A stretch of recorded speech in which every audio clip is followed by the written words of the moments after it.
A gente precisa falar sobre desinformação nas redes sociais. Em momentos de tragédia como esse atual, a desinformação, olha, ela tem trocentos impactos. Um é desperdício de esforço no momento em que nenhum esforço pode ser desperdiçado.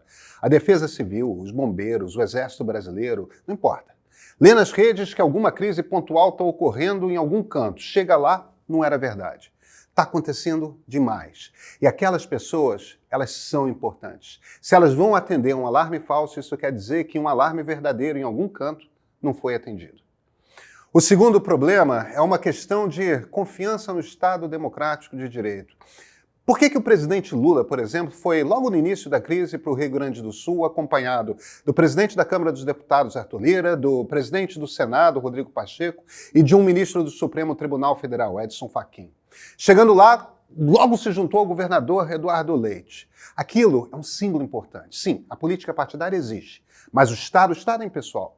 Não importa que partido esteja no comando, de que instância ou de que poder, o Estado precisa funcionar.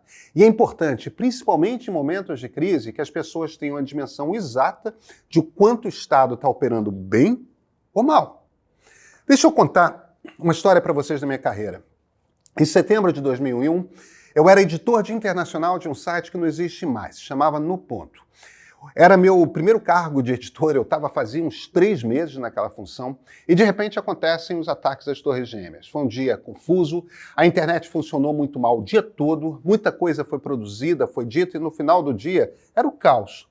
Uma das fortes desconfianças que circulavam era de que o quarto avião, aquele que caiu no meio do mato na Pensilvânia, havia sido abatido pela Força Aérea Americana. Depois se comprovou que não era isso, mas a hipótese estava lá. O diretor de redação do No Ponto era o Marcos Sacorrêa, um dos grandes jornalistas do Brasil. E a gente estava no final do dia conversando sobre essa hipótese e ele falou uma coisa da qual nunca esqueci. Se eu sou editor do New York Times e tenho em primeira mão a notícia de que a Força Aérea realmente abateu um avião de passageiros, numa circunstância como essa, eu seguro a notícia. O que ele queria dizer com isso é o seguinte: para onde ia o quarto avião? Para o Capitólio, para a Casa Branca? Tudo indica que talvez os caças militares americanos não tivessem escolha que não abater aquele Boeing. Não aconteceu, mas podia ter. Mas se num momento tão delicado para a nação, em que acaba de ocorrer o maior ataque a solo americano desde Pearl Harbor, você dá uma notícia dessas, isso pode causar uma sensação generalizada de desconfiança da sociedade em relação ao Estado, ao governo. Em certos momentos, faz parte do trabalho da imprensa segurar algumas notícias, por uma questão de interesse público, tá? Depois adiante, a notícia vai sair, as pessoas serão informadas. Mas naquele momento é preciso concentração para que todo mundo esteja unido para enfrentar uma crise muito grave. O Rio Grande do Sul, evidentemente, não sofreu uma declaração de guerra. O que está é vivendo uma tragédia ambiental gigante que vem na esteira das mudanças climáticas. Não é o caso de guardar notícias, mas informar nessas horas se torna um serviço fundamental de segurança pública. É fundamental que as pessoas tenham exata noção de que serviços o Estado é capaz de prestar e o que não é.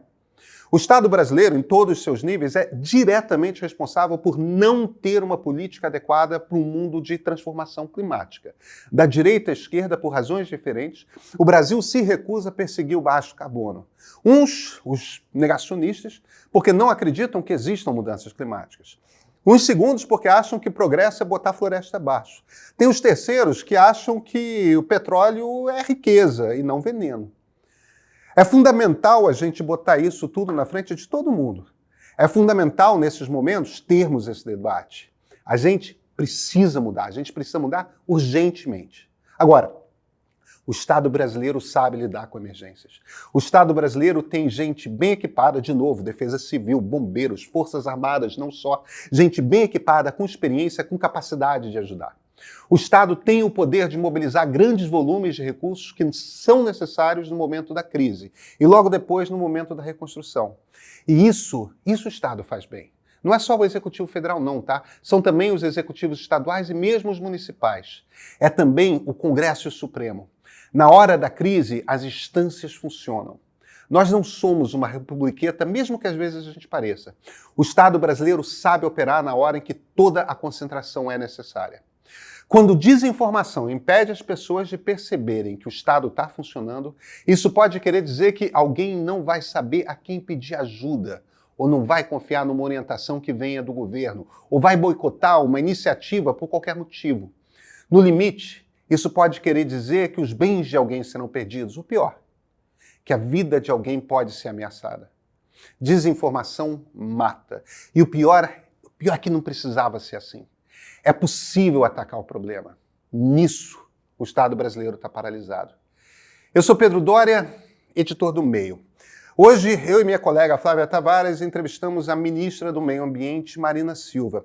Essa conversa você vai poder assistir amanhã cedo, olha, logo na terça, dia 14, bem cedinho, antes das 7, no YouTube do Meio.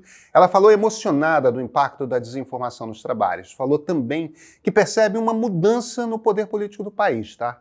A pedagogia do luto, essa expressão que ela diz, é isso. O número de mortes faz as pessoas aprenderem. Ao menos algumas pessoas. E vem cá, o Meio é importante para você? Faz parte da maneira como você se informa? Como você compreende o mundo? Se sim, assina. Ajuda a nos manter de pé. Cidadania inclui ajudar a financiar o bom jornalismo. E esse aqui, esse é o ponto de partida.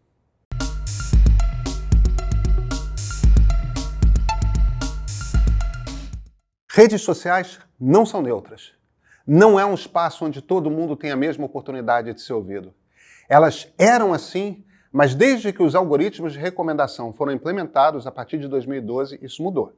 O algoritmo é um editor. Ele escolhe o que vai ser visto por muita gente e o que não vai. Escolhe seguindo um critério, o que envolve emocionalmente a gente. É o que chamam de engajamento. Para as redes, a vantagem desse envolvimento emocional é que a gente realmente engaja, a gente presta atenção, a gente volta e volta. Isso quer dizer que a gente vê muita propaganda. Quem que nunca clicou aqui num anúnciozinho de Instagram, de TikTok, de Facebook? Esse troço funciona. A gente já teve essa conversa antes, né? O resultado prático é o seguinte, as redes escolhem as coisas mais sensacionalistas, mais conspiracionistas, mais controversas para fazer explodir. Não é de propósito. O algoritmo não sabe distinguir o que é verdade e o que é mentira. O que ele sabe é perceber quando que as pessoas estão engajando. O que quer dizer engajar? O conteúdo com o qual a gente interage mais. Tudo que faz passar raiva, tudo que dá aquele gostinho de meu adversário foi pego, o grupo de quem não gosta está errado.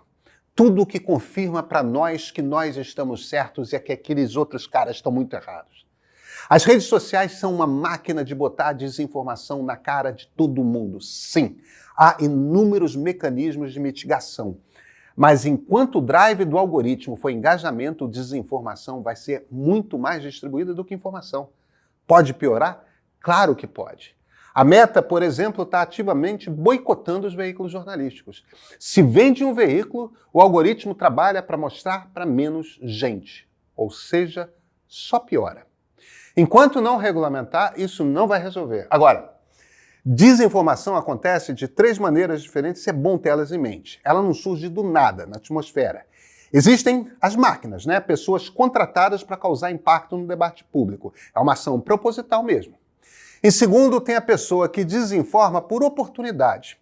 A ministra Marina Silva, na entrevista que nos concedeu ainda há pouco, ela falou de gente que lá no Sul filma aquele funcionário exausto da Defesa Civil, aquele militar tirando seus 5 minutos de descanso após horas e horas e horas de trabalho, aí joga no ar. Olha, não estão fazendo nada. Essa pessoa não é uma profissional da desinformação, é uma oportunista. Alguém que não gosta de um governante ou do outro e quer causar dano. E por fim, tem a pessoa que não é nada, é só uma pessoa muito mal informada e com um viés contra um grupo ou contra o outro.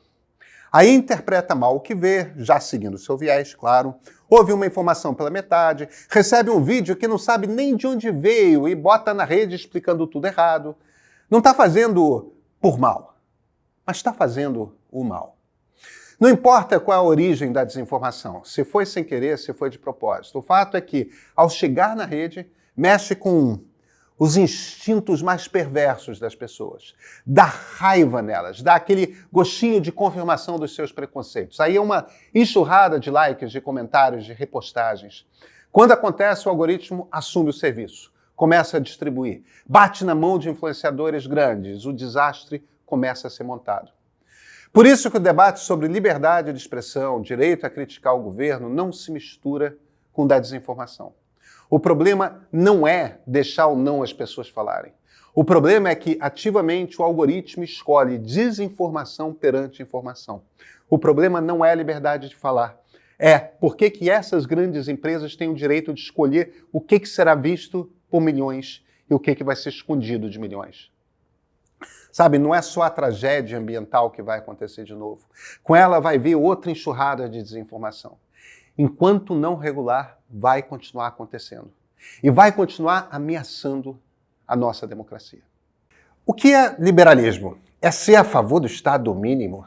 É defender os ricos? É acreditar na meritocracia? Se você respondeu sim para algumas dessas perguntas, olha, você está enganado. E eu vou provar isso nesse curso que conta a história das ideias liberais da Idade Média até hoje.